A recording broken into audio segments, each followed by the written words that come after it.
Take a walk back down the tube with Paula and Jules.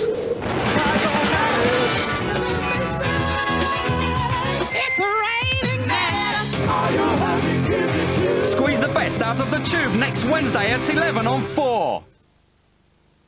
This week.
Learning Unit 47, The Challenge of Cancer, Improving Essential Nursing Skills.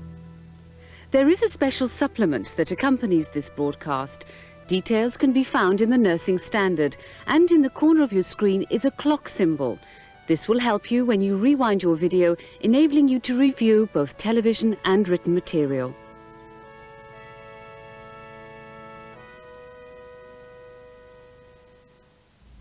I was under the impression that all the people who had cancer were older people. I think my idea about working in a cancer unit before I actually came here was the sort of Solzhenitsyn idea of the cancer ward, very stark and very cruel and very horrible, and in actual fact it's not like that at all. I was quite worried about working with cancer patients. I just thought everyone that had cancer would die.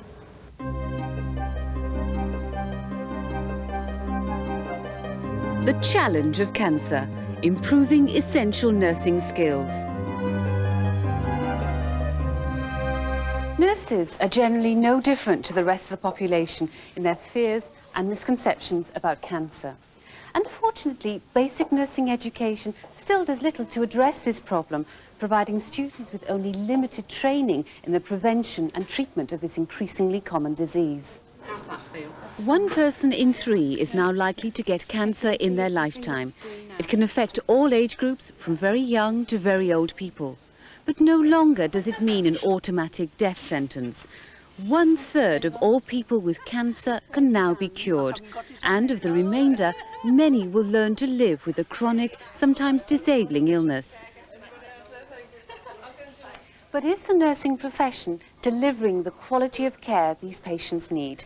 Well, following recommendations made by the Europe Against Cancer programme, guidelines have now been drawn up for the teaching of cancer care to nursing students. This treatment that we can give. In this programme, we shall be highlighting 5 key learning areas and exploring the role that you, as a registered nurse, can play in supporting and facilitating this learning process. This programme will be divided into 5 chapter headings, each exploring 1 key learning area. A sound knowledge base, effective communication skills, good symptom control, patient support, and self-awareness, all essential elements in the provision of quality cancer nursing care. I think one of the most important things about being a nurse dealing with people who have cancer is that you underpin clinical skills, technical skills, and your knowledge with compassion. I think some of the key things that are important in the training of a good cancer nurse are firstly to ensure that she has accurate and up-to-date knowledge about cancer and the various types of cancer treatments. It's important that she has very finely tuned assessment skills so that she can find out exactly what problems each individual patient has. It's important that she has good communication skills, both verbally and written, and that she's able to carry out the various nursing tasks that will be part of the care that's prescribed for any individual patient that has cancer.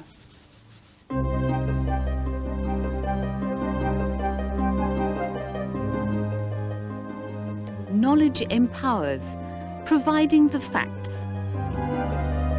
Cancer, for a lot of people, patients and nurses, they think of pain and particularly of a painful death. I think one of the things that patients are still very frightened of when they hear the word cancer is the treatment. You hear from the media, from personal experience, about people who die, about people who are in pain. You very rarely hear about the positives in terms of people having a good quality of life. Gradually, things like... Nurses have a crucial role to play when imparting knowledge to patients. Providing the right information at the right time can allay many of the patient's fears and make them feel more in control.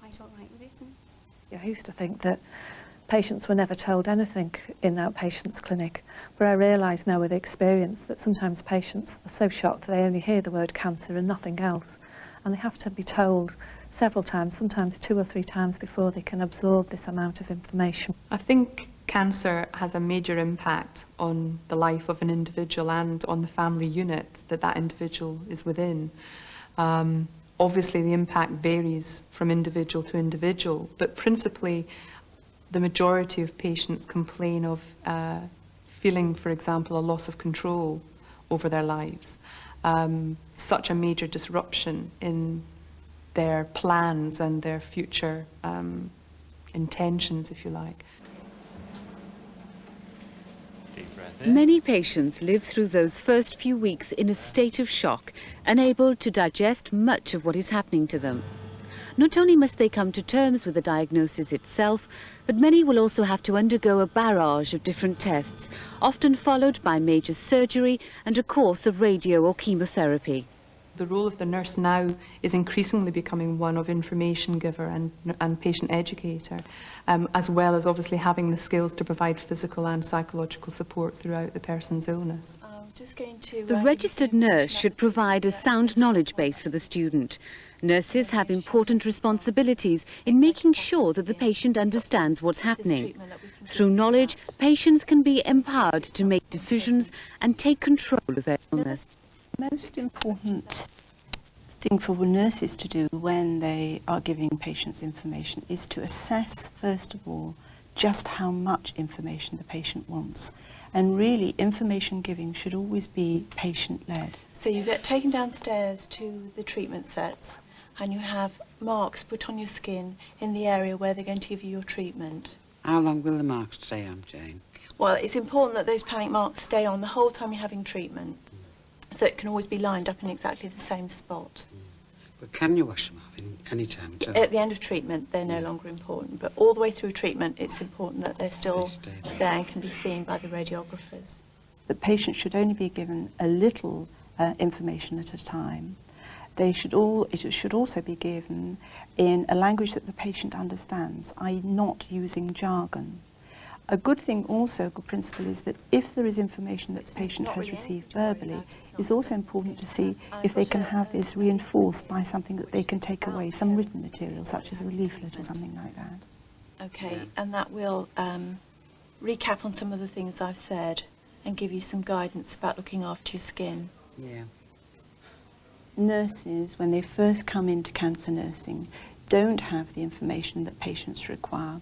One of the most important things I think that they should do is to be honest. If a patient asks them the question and they really don't know the answer, the most important thing at that stage is to say, look, I'm sorry, I don't know this answer, but I will try and get the information that you require from someone who does know.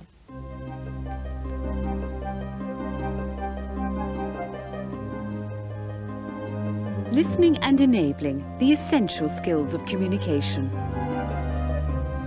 Sometimes patients can be quite verbose and quite sort of giggly and laughing, but underneath they're hiding their fears and their deep desperation about the situation they find themselves in.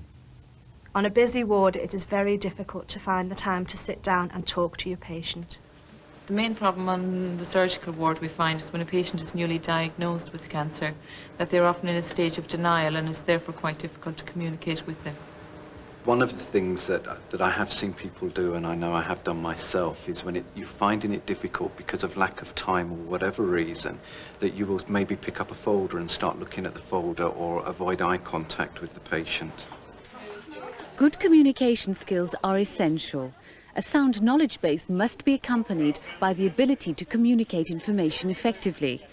Recent studies have shown that good communication can contribute significantly to post-operative success. Nurses' major worries about communicating with patients with cancer are handling the difficult situations of being asked, have I got cancer? Am I dying? Am I going to get better? Those kind of issues, those are the most worrying things for nurses when they first come into cancer care, partly because they have had very little education in their pre-registration training on how to handle those difficult situations. And this is what really worries nurses.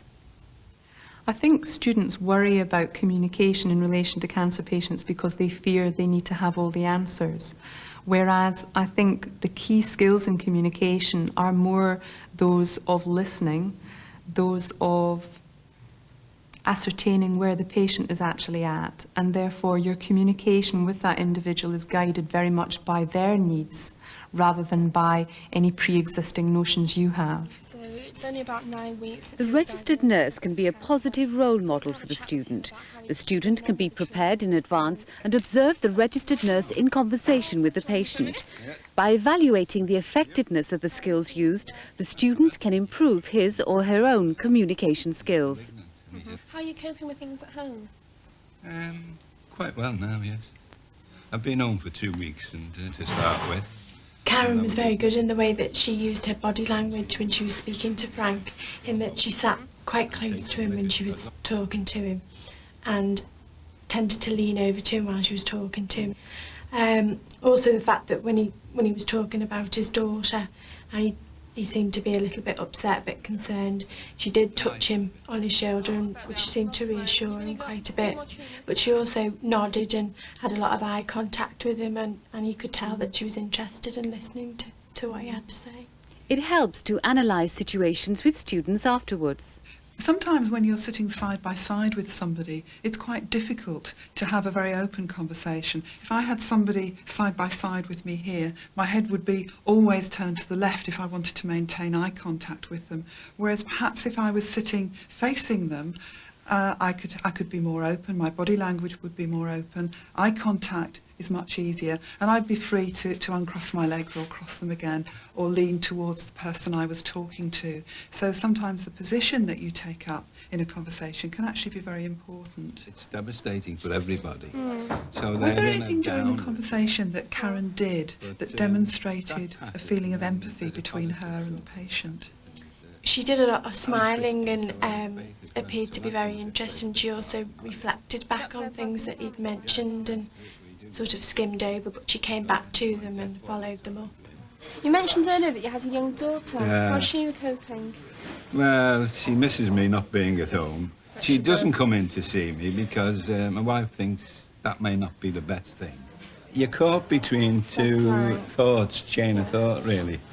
Maybe later on in your treatment, when you've been in a few times, Yeah. and she can understand a bit more about what's happening, it would be nice for me to meet her, not so much on the wards, but within the unit, maybe out in the foyer. I'm a when foyer. there's a seating area, Well, I've mentioned sort that of to my thing. wife, you know, and I'm sure eventually she will come round to that. I believe that good communication with patients lies at the heart of patient care.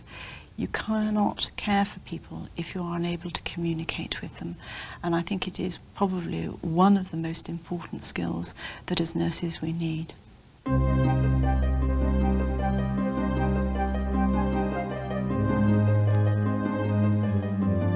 Good symptom control, planning care with the patient. One of the things I find hardest to control is when a patient feels very nauseated. I find it very upsetting for the patient. They see themselves unable to eat and feel themselves getting weaker, and it is a very hard symptom to control. Working on a surgical ward, we're very used to acute post-operative pain and how to control it, and I think we find it very hard to deal with chronic pain. It's something that we're not used to dealing with. I think to be able to nurse effectively in terms of symptom control, you need to be able to empathise with the patient and put yourself in their position or imagine how it would feel to be in their position. I think nurses often equate symptom control with the terminal phases of somebody's illness, whereas in fact the principles of good symptom control really need to apply from the very outset of a patient's illness. In other words, symptom control skills are effective at all stages of someone's illness and not just at the end of their life. Most patients with a diagnosis of cancer will receive 1, 2, or maybe all of the following major treatment modalities: surgery, radiotherapy, and chemotherapy. Surgery aims to remove or reduce the size of the tumour. Radiotherapy can be used when the tumour is localised and is known to be radiosensitive. Other tumours may be more receptive to cytotoxic drugs or chemotherapy, which destroys the cancer cells when more widespread within the body.